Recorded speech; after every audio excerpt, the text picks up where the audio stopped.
యూటీవీకి స్వాగతం. అందరికీ నమస్కారములు. యూటీవీ యూనివర్సల్ ట్రూత్ విజన్ నిరంతరం వీక్షిస్తుండండి. నిత్య సత్యాలు తెలుసుకొని సర్వసత్యములోనికి నడిపించబడండి. సత్యదేవుడు తోడయండి, సహాయం చేస్తాడు మీకు. మరొక అంశంతో మేము ముందుకు వస్తూ ఉన్నాం. సృష్టికర్తను విడిచి సృష్టిని పూజించుట ఎంతవరకు న్యాయం? సృష్టికర్తను విడిచి సృష్టిని పూజించుట ఎంతవరకు న్యాయం అనగా, ఒక యజమానుడు ఒక గృహాన్ని కట్టుకున్నాడు.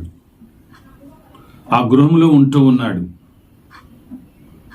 ఓ వ్యక్తి ఆ గృహంలోకి వచ్చి ఆ గృహ యజమానుని గౌరవించకుండా, ప్రేమించకుండా, ఆ గృహ యజమానునికి ప్రాధాన్యత ఇవ్వకుండా ఆ ఇంటిలోని వస్తువులకు ప్రాధాన్యత ఇచ్చి, వాటిని ప్రశంసించి, వాటిని పొగడి, వాటి గొప్పతనాన్ని చేస్తూ ఉంటే గృహ యజమానుడు ఏమనుకుంటాడు?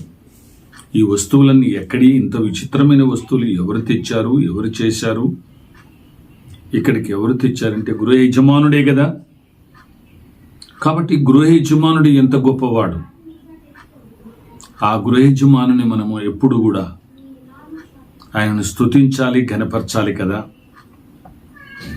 కాబట్టి అలాగే ఈ సమస్త సృష్టిని, ఆకాశమును, భూమిని, అందులోని సమస్త సృష్టిని, శ్రేష్టమైన మానవులను చేసినటువంటి ఆ దేవుడు, సృష్టికర్త అయినటువంటి దేవుడు ఎంత గొప్పవాడు.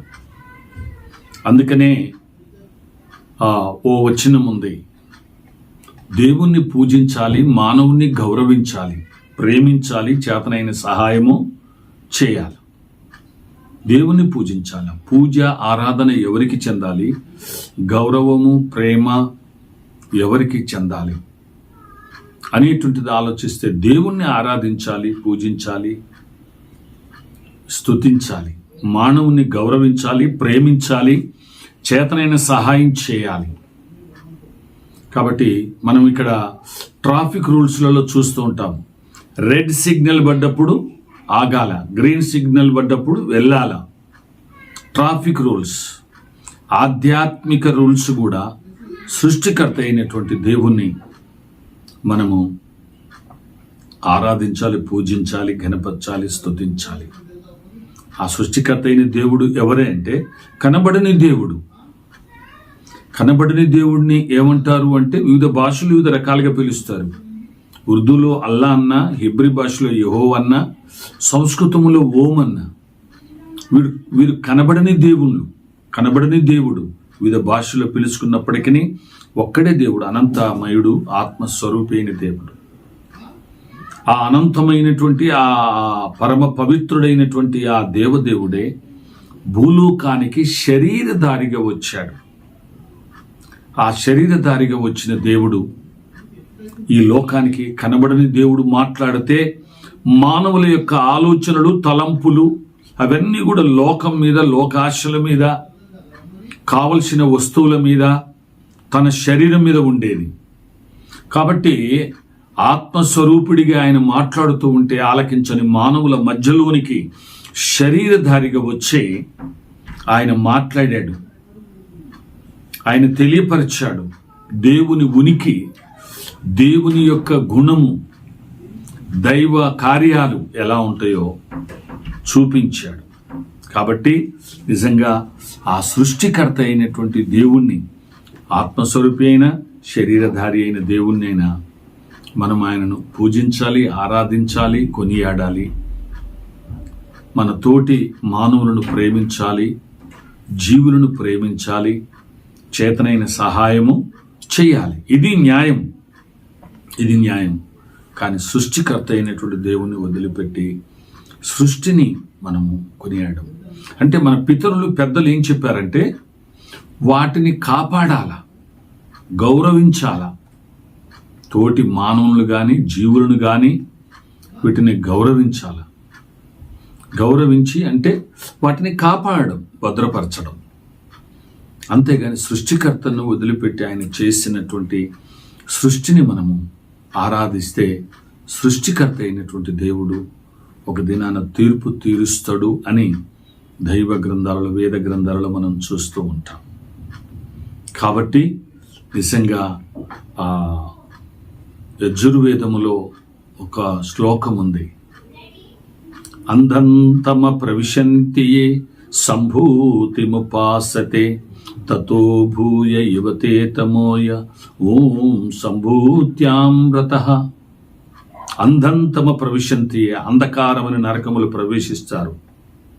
సంభూతిముపాసతే, కనబడే వాటికి మొక్కేవారు. తతో భూయ యువతే తమోయ ఓం సంభూత్యామృతః.